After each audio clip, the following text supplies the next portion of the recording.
ആലപ്പുഴ തൈക്കാട്ടുശ്ശേരി ബെവ്കോ ഔട്ട്ലെറ്റിൽ മധ്യവയസ്കന് ക്രൂരമർദ്ദനം. ചെറുപ്പക്കാർ തമ്മിലുള്ള അടിപിടി ഒഴിവാക്കാൻ ശ്രമിച്ചതിനിടെയാണ് മർദ്ദനമേറ്റത്. ഇക്കഴിഞ്ഞ ഞായറാഴ്ചയുണ്ടായ സംഭവത്തിന്റെ ദൃശ്യങ്ങൾ പുറത്തുവന്നു. വിവരങ്ങളുമായി സുധീഷ് ഗോപാൽ ചേരുന്നു. സുധീഷ്, ഈ അക്രമത്തിലേക്ക് കാര്യങ്ങൾ പോയത് എങ്ങനെയാണ്? അദ്ദേഹത്തിന് എത്രത്തോളം പരിക്കുകളുണ്ട്? ബാക്കി വിശദാംശങ്ങൾ.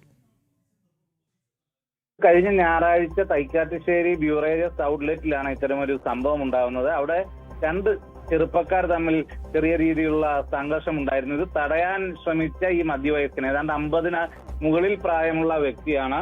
ഇയാൾ ഇത് തടയാൻ ശ്രമിച്ചതോടെ കൂട്ടം ചേർന്ന് 4-അംഗ സംഘം അതിക്രൂരമായി മർദ്ദിക്കുകയായിരുന്നു. മർദ്ദനത്തിൽ ഹെൽമറ്റ് ഉപയോഗിച്ച് തലയ്ക്ക് അടിക്കുന്നതടക്കം താഴെയിട്ട് ചവിട്ടി അതിക്രൂരമായ മർദ്ദനമാണ് നടത്തിയത്.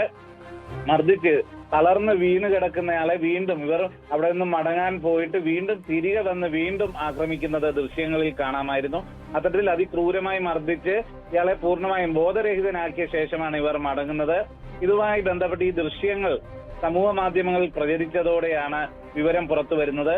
ഇത് വാർത്തയായതുകൂടി ചെയ്തതോടെ പൂച്ചാക്കൽ പോലീസ് ഇപ്പോൾ കേസെടുക്കാൻ തയ്യാറായിട്ടുണ്ട്. കണ്ടാൽ അറിയാവുന്ന 4 പേർക്കെതിരെയാണ് കേസെടുത്തത്. വൃദ്ധനെ ആദ്യം കണ്ടെത്താൻ സാധിച്ചിരുന്നില്ല. ഇപ്പോൾ വൃദ്ധനെ കുറിച്ചുള്ള സൂചനകൾ പോലീസിന് ലഭിച്ചിട്ടുണ്ട്. സാരമായ പരിക്കാണ് ഈ വ്യക്തിക്ക് ഉണ്ടായിട്ടുള്ളത് എന്നതാണ് നമുക്ക് മനസ്സിലാക്കാൻ കഴിയുന്നത്. പ്രജിത്ത്.